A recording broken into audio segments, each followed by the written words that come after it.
Abusuya se ene wote menia ahobrase mu a mesre na mene wo atwetwe enkomo kakra na ene de mepesi susu hu no eye Yesu Kristo a ote na temuo adwam. Jesus on the judgment seat. Enema bebre ena ekoso ewo yenwiase mu ene. Abrabo ahodo ena nipa eda neji. Ene ye ahodo ena nipa eda neji. Ensem akese ena ene nipa eka. Na etoda yemubi ebo yembra se sebi wiase eni wura. Na ya na de yebusa ne se so saa nkrofo yi ene yi empo akrisofo se de ye nema se de ye boye bre yen se atemu bi o yen wiase mu ana esan di bre ene tumi ayemu bi kuta esan sika ene ahonyade a yemu bi enyanti yakasa ede yensa empempem yembo na yenhwe onyankopon kokobon kransema etwato a wode ma yenwiase je kenkan adisem ma no eti edunan yimu ensia ene ensona onyame eda ne ho adi ekire eye Yohane na de okene asena mihunu obofo foforo a otunam soro mfimfini a okura da sempa bi rekoka akire wona wote asase so ne aman ni musuakuo ne kasa ene nkrofo nyina na ode ne kase tie mu se munsuro onyankopon na munhye n'anim onyam efiri se na temu don edu na munkoto de oye osoro ene asase ne epo ne esutiri no enti onyame kokobon nsem ne se yensuro no na yenhye n'anim onyam efiri se na temu don edu ene enipa ensuro onyankopon yetiatia onyankopon mransem so na yemfa obuo ne ni dia ese ema onyankopon enti Yohane ni so ade hunu so obofo na de ne kese etiemu se munsuro onyankopon na monhye n'anim onyam efise na temu don edu na odifo Daniel enso ehu adi so ade hunu kuro ya ewo Daniel chapter 7 verse 9 to 10. Daniel nwoma no etie yenso nyimu enkono ene eduno odifo Daniel aniso ade hunu mo no ose na mehwe ara kosi se osisi ahinwa na de owo firi emresanten ebetena ase na natade ehoase nsukyerema na ne tiriwi ehoase odwantin wi fitafita na ne dwa eye wojaframa aranko ne ntwa honam ogya a erefranam na fe edu no se ogya etese esubonten sine firi nanim ebai mpempem esom no na mpimdu burubuja ejene nanim watena ase se ori bu aten na obuyebuye enwonwa no amen odofo afi yenhwe 2 Corinthians chapter 5 verse number 10 Korinto fomo mano de toso mienu etiri numnyimu a eye edu yenche de Paul enso eka kire yen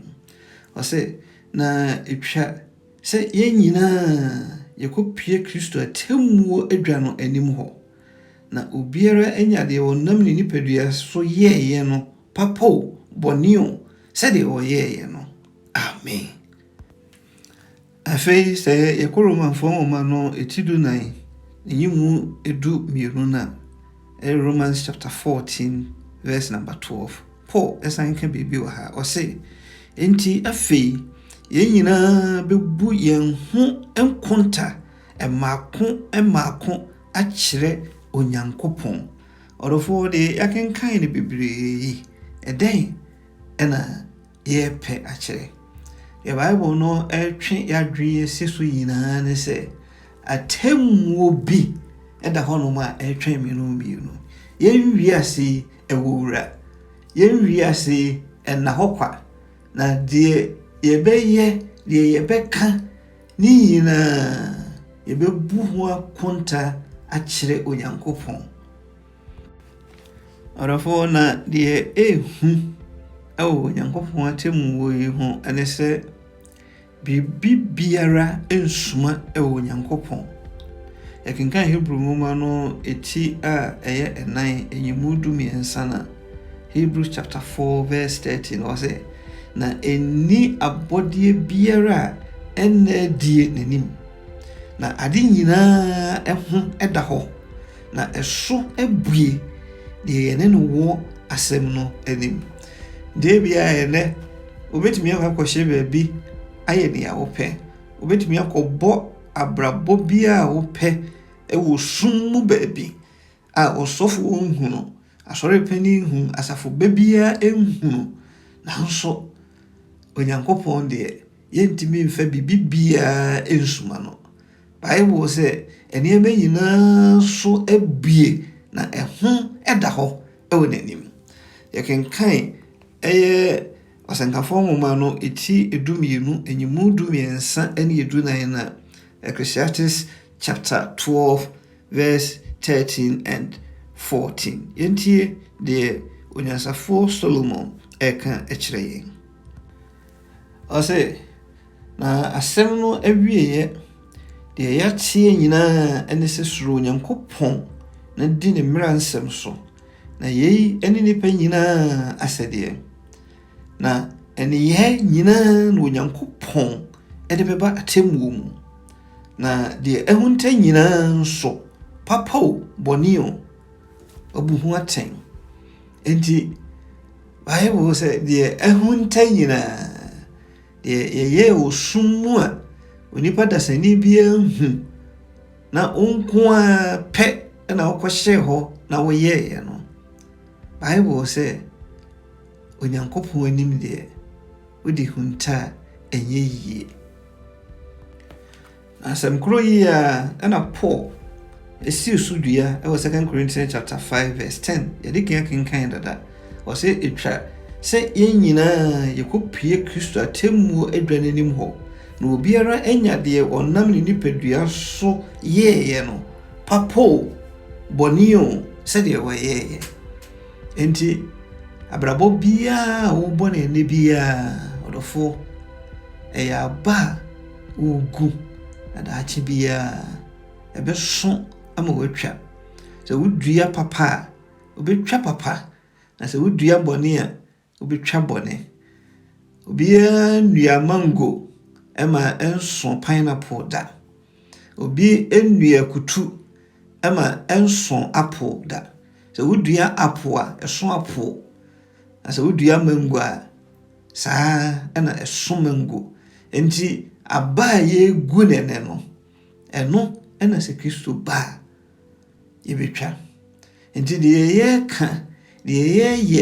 ye tie bibia abrabo bia ye bone ne biara yebebu ho aten akire Onyankopon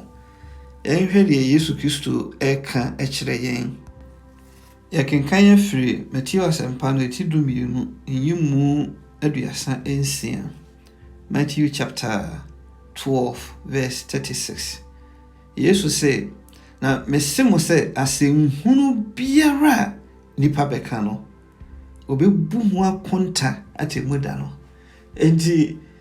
etoda ya na ye say ebia atemmuo mu boni bi ti say dwamammo boni bi ti say watwetu akum nipa boni bi a ya na ihune say emudu eno pe eno wenyame ebebu ho akonta enti ama yenkasa yetoto na se sanse ehuni hu a eye se yebeka bibia eni kwan se yeka nanso Yesu anu mu asem se asehunu biara onipa beka no obebu hu aten eye atemuda no enti yɛyɛ Kristofo yi ɛsɛ sɛ biribi a yɛka biribi a yɛtie deɛ yɛdwen deɛ yɛsusu ne nyinaa yɛhwɛ sɛ ɛyɛ deɛ ɛbɛhyɛ Onyankopɔn din animuonyam ɛsiane sɛ atemmuo mu no ne nyinaa yɛbɛbu ho atɛn na yɛnhyɛ ne nso sɛ biribiara nni hɔnom a ɛbɛtumi yɛma yɛdwane afiri Onyame atemmuo no mu owuo mpo ntumi nyiye mfiri Onyame atemmuo mu yɛkenkan adiyisɛm nwoma no ɛti 20:12 Revelation chapter 20 verse number 12 ɔsɛ na mehunu awufoɔ nketewa ne akɛseɛ sɛ wɔgyinagyina ahennwa no anim na obuebue nwoma mu na obue nwoma foforɔ bi a ɛyɛ nkwa nwoma no mu na ɔnam nsɛm a watwerɛ no nwoma no mu no so ebubu awufoɔ atɛn sɛdeɛ wɔn nnwuma ɛteɛ enti sɛ Yesu Kristo ama mɛto na sɛ wuwu kɔmpa wuwu akyi Yesu ɛbɛbu atɛn enti biribiara ni hɔ a yɛbɛtumi de escape saa atemmu a ɛnam kwan so na ɛnkyɛ ɛbɛba yɛn wiase mu ɛso na asɛmmusa no ne sɛ saa atemmu yi hwan mo ɛna Onyankopɔn ɛde brɛ wo ɛyɛ atemmu a ɔde ɛbrɛ wiase nyinaa nanso sɛ wobɔ wo brɛ yi a ɔgyeɛ ɛbɛyɛ wo dea yɛkenkan Galatifoɔ nwoma no ɛti num ɛyimu a ɛyɛ 19 no ɛkwa ti deɛ wɔka Paul sɛ na honam nnwuma no da adi pefee ɛne adwamammɔ ɛfi ahohwie abosonsom adutuo ɔtane akayɛ ahoɔyɛ a abufuo apreapereɛ kunsum papaimu ne tan saboro agobɔne ne deɛ ɛkyekye saa yɛnum ho ɛna merebɔ mo kɔkɔ sɛdeɛ mebɔ mo kɔkɔ kane no sɛ wɔn a ɔyɛ saa nneɛma yi ɛrenyɛ Nyankopɔn ahenni no nti Paul aka asi so dua ama yɛhu nneɛma a sɛ yɛyɛ a yɛntumi nya agyinaeɛ pa ɛwɔ Nyankopɔn anim ɛne saa abrabɔ yi nti adwamammɔ korɔno ɛnɛ ɔbaa besia ahyɛ da afa to ne ho so sɛ ɔno deɛ adwuma a wɔbɛyɛ ne sɛ ɔbɛbɔ adwaman ɔbɛtɔn ne nipadua ɛde agye sika afiri nkurɔfoɔ nkyɛn nipa dasani abɛɛma branteɛ ɔbɛpɛ adwuma ayɛ no ɔtweturo ekum nipa agye wɔn agyapadeɛ afiri wɔn nsam ɛnɛ occultism abayisɛm ahonhonsom nneɛma a ɛnsɛ ɛmfata ɛna nɛ nipa yɛto agu so na yɛdi akyire ɛsiane sɛ ɛyɛ sɛ wiase no sɛ yɛwu a na asa nti sɛ yɛgye ani wɔ asetena mu na sɛ owuo bɛfa yɛn mpo a yɛpɛ nanso ɔdɔfoɔ meka asen asi so dua bio sɛ yɛnwuo akyi atemmuo bi da hɔ a ɛtwɛn yɛn ɔdɔfoɔ nanso anigyesɛm bi wɔ hɔ ma yɛn ɛne sɛ ɛberɛ a Kristo gu so te ne mmɔborɔhunu adwa no so ɛyɛ the throne of grace no sɛ deɛ bɔne ne tie bia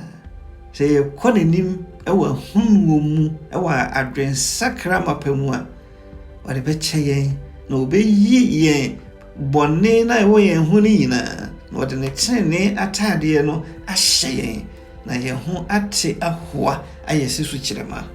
na mmom sɛ ɔnya tena na temmu adwa n'anim deɛ a ɔdɔfoɔ abrɛ na akwanya biara ni hɔ ma obiem ɛno ɛna ɔbɛkyerɛ mu sɛ deɛ ɔyɛ fi no nyɛ fi na deɛ